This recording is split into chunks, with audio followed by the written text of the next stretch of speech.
Hello guys, welcome back to this channel. In today's video, I'm going to show you how the looting upgrade works in the new Wasp event inside Grey Garden BCB update part 3. Okay, let's get into it, guys. Basically, the looting upgrade helps improve the rewards you get from the Wasp event. This means you can get more honey coins, royal jellies, seeds, and other valuable items from defeating enemies and opening reward chests.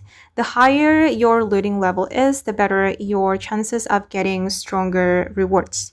This is one of the best upgrades if you're mainly farming the event for loot and rare drops.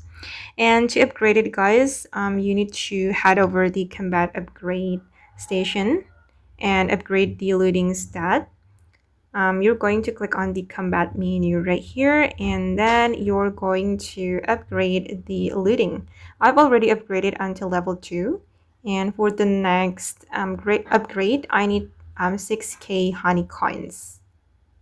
I'm going to upgrade it. Okay, done.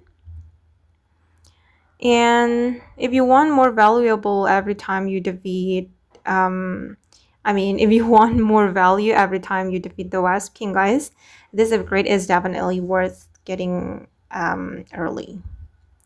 Okay guys, and that's how the looting works in Grey Garden. I hope this video will be useful for you. Thank you so much for watching, and bye.